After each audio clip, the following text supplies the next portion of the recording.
izləyən hər kəsi fərqli bir məkandan salamlayıram.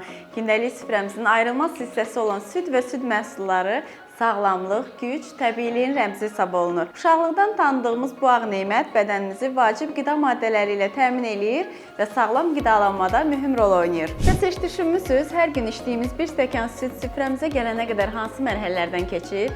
Onun arxasında nə qədər zəhmət, məsuliyyət və texnologiya dayanır? Bugünkü verilişimizdə südün fermalarda əldə olunması, emal müəssisələrinə təhlükəsiz hala gətirilməsi, qablaşdırılması və nəhayət süfrəmizə çatdırılması prosesini birlikdə izləyəcəyik. Gəlin bir stəkan südün arxasında gizlənən bu böyük zəhmət yoluna bir yerdə nəzər salaq. Südün yolu yaşıl və bərəkətli otlaqlardan başlayır. Sağlam və düzgün bəslənən inəklər keyfiyyətli südün əsasını təşkil edir. Fermalarda süd müasir və gigiyenik qaydalara uyğun şəkildə sağılır, dərhal soyudulur və ilkin keyfiyyət yoxlanışından keçirilir. Daha sonra süd xüsusi nəqliyyat vasitələri ilə emal müəssisələrinə çatdırılır. Burada filtrasiya və pastörizasiya proseslərindən keçərək zərərli mikroorqanizmlərdən təmizlənir və insan sağlamlığı üçün təhlükəsiz hala gətirilir. Süd məhsulları zavoda daxil olduqdan sonra keyfiyyətə nəzarət prosesindən keçir. Məhsulun həm təhlükəsiz, həm də yüksək keyfiyyətli olması üçün burada tətbiq edilən texnoloji standartlar və yoxlamalar olduqca mühümdür. Bu mərhələdə çalışan tüm mütəxəssislərin rolu əvəzsizdir. İndi isə prosesin detallarını öyrənək.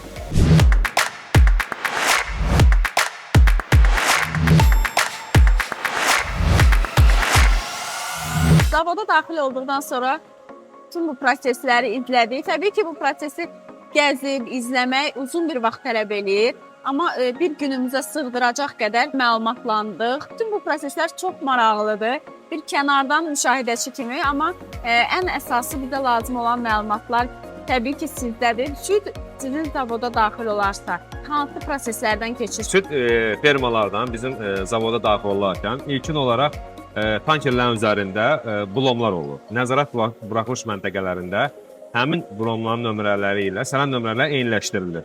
Əgər hər hansı bir problem olmazsa, eyni olarsa nömrələr, həmin tanker zavod daxilına buraxılır. Tanker zavod daxilına buraxıldıqdan sonra süd tanker yaxınlaşır süd qəbul məntəqəsinə. Süd qəbul məntəqəsində artıq keyfiyyət əməkdaşları süddən nümunələr alırlar. Süd hansı rayondan gəlib, onun blomlarının yoxlanması və s. kimi proseslər izlənilir. Daha sonra hər şey qaydasında olduqdan sonra süd tankeri göndərilir tərəziyə. Tərəzi bölməsində yenidən blomlar yoxlanılır.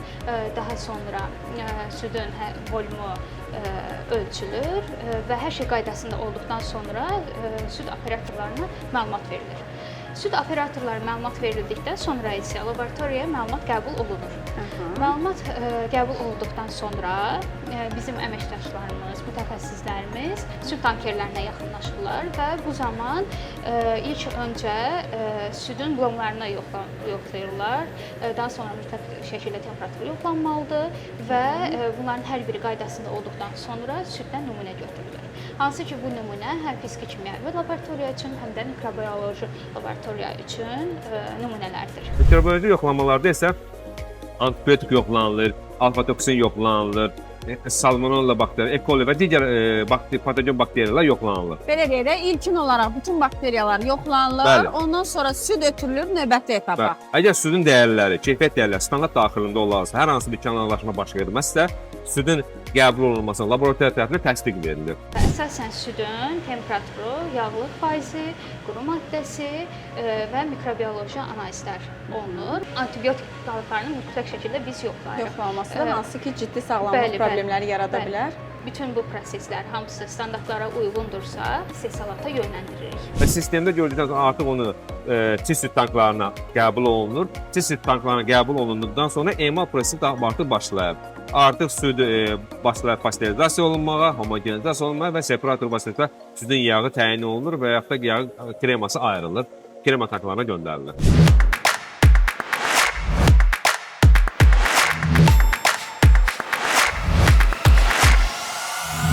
Səfadar bəy, pastörizasiya və homogenizasiya prosesi nədir? Bu prosesdə nə kimi əhəmiyyəti var? Südün müəyyən temperaturda 72-75 dərəcədə 15-20 saniyə müddətində qızdırılıb soyudulma prosesidir. Aha. Və bu pasterizasiya məqsədi südün tərkibində olan hansı ki insan orqanı zərərli və zəhərli bakteriyaları məhv etmə məqsədi daşıyır. Daha sonra soyudulur süd. Homogenizasiya prosesi isə südün tərkibində olan yağ diricəkləri homogenizator vasitəsilə parçalanaraq süd mayesinin bütün nöqtələrində bərabər paylanır. Məhsulun bütün nöqtələrində yağ paylanmasını bərabər edir Artıq bir və tərkibli maddə. endisli məhsul yaradır. Separator vasitəsilə isə südün qaymağı ayrılır və qaymaq kanalına göndərilir və biz bundan digər məhsulu hazırlayırıq. Süddən əlavə qatıq, pendir və yağların hazırlanması prosesi necə gedir və nə kimi fərqlər var? Bunlar fərqli proseslərdir. Qatıq hazırlanması fermentasiya əsasında baş verir. İlkin olaraq məhsul hazırlanır. Hazırlandan sonra ona 40-45 dərəcə temperaturda maya əlavə olunur və qablaşdırma vasitəsilə doldurulur. Qablaşdırılan məhsul inkubasiyada saxlanılır 6-7 saat müddətində və südün laxtalanması baş verir və onlar süd qatığa çevrilir.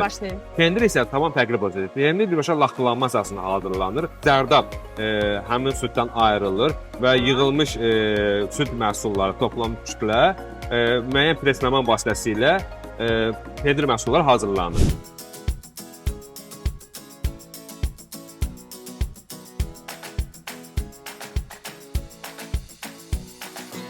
Kərə yağı isə fərqli bir. Kərə yağı isə südün kreması ayrılır, göndərilir süd kərə yağı hazırlama tanklarına. Bunlar tanklara döndürməklə kərə yağı hazırlanır. Döndürmə üsulunda yağ diricəkləri dönmə müddətində bir-birinə birləşərək müəyyən müddətdən sonra pH dəyəri düşür aşağı və artıq onların soyuq su əlavə olunaraq onun daxilində olan yağı toplayırıq və ondan sonra yağ paketləmə unitəsinə göndəririk.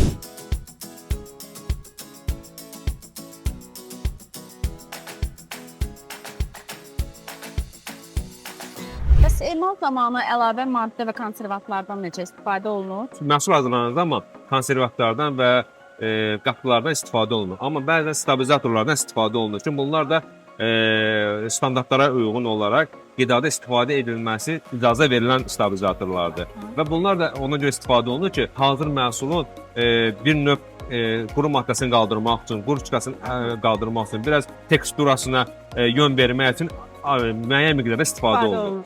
Qablaşdırmadan əvvəl necə, hansı standartlara əməl olunmalıdır? Ondan sonra artıq məhsul paketlənməlidir, qablaşdırılmalıdır və ötürülməlidir artıq istehlakçıya doğru. Hazır məhsula qədər məhsulun keyfiyyət dəyərləri olur. Hansı ki, burada yağdır, quru maddədir, turşuluqdur, sıxlıqdır və s. Bunlar standart daxilində olmalıdır ki, ən sonunda hazır olan məhsul standart daxilində olsun. İlk öncə qablaşdırma öncə keyfiyyət tərəfindən bunlar yoxlanılır. Quru maddə stand daxilindədirsə, yağ standart daxilindəsə qablaşdırılmasına icazə verilir. Ondan sonra məhsul qablaşdırılır.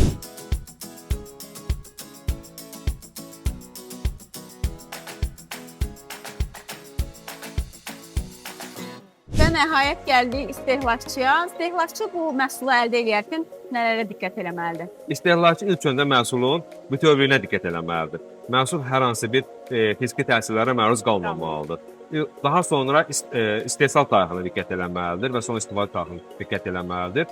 Ondan sonra isə qida dəyərlərinə fikir verməlidir. Paketlərin üzü necə olmalıdır? Steril bir vəziyyətdə bu qablaşdırılmalıdır. Burada ilk öncə maşın steril olmalıdır. Əldəkdən, maskadan, saç torundan və formadan istifadə olunur. Xalatlardan və formadan istifadə olunur. Daha sonra isə onlar higien bariyerindən keçərək əllər dezinfeksiya olunur, ayaqqabılar dezinfeksiya olunur. Ondan sonra zavoda daxil olurlar.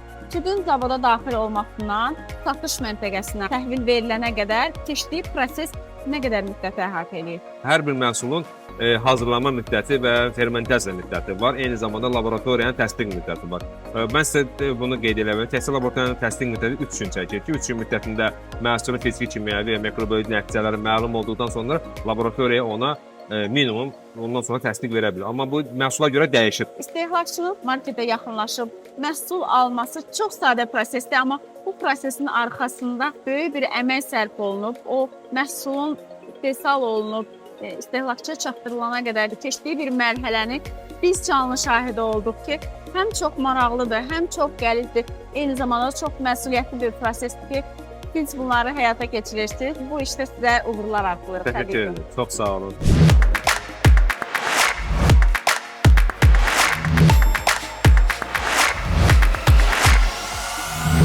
pestis, antibiotik və mikroorqanizmlər varmı? Bu sualın cavabı yalnız laboratoriya analizləri nəticəsində ortaya çıxır.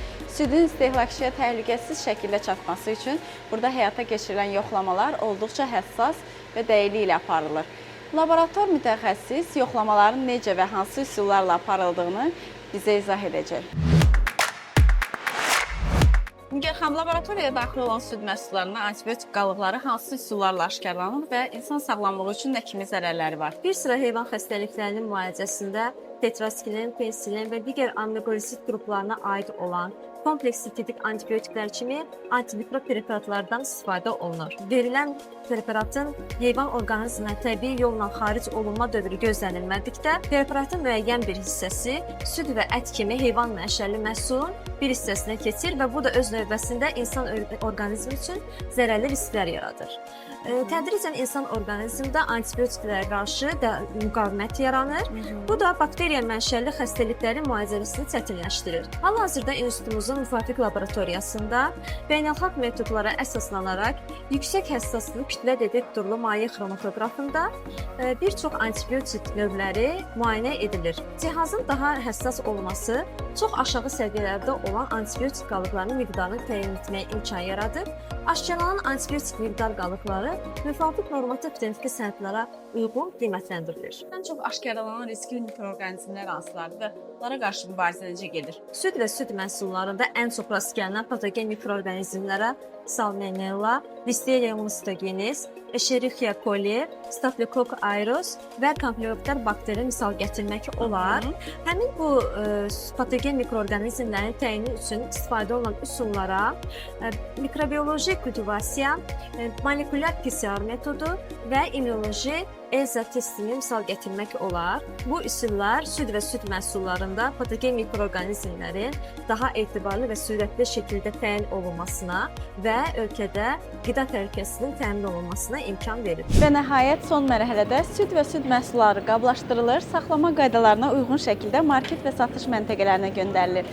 Beləliklə, süfrəmizə gələn süd sadəcə bir qida məhsulu deyil, təbiətin bizə bəxş elədiyi nemətin insan zəhməti və müasir texnologiyalarla birləşməsinin nəticəsidir. Bu yolu tanımaq bizə həm istehsalçı əməyini daha yaxşı qiymətləndirməyə, həm də sağlam qida seçimlərinin əhəmiyyətini anlamağa kömək eləyir. Unutmayaq ki, sağlam həyat keyfiyyətli qidadan başlayır. Südün tarladan süfrəyə də uzanan bu maraqlı yolunu öyrənmək isə gündəlik istifadə etdiyimiz süd və süd məhsullarına daha diqqətli və dəyərli yanaşmağımıza səbəb olur. Bugünlük bu qədər. Bizi izlədiyiniz üçün təşəkkürlər. Hələlik.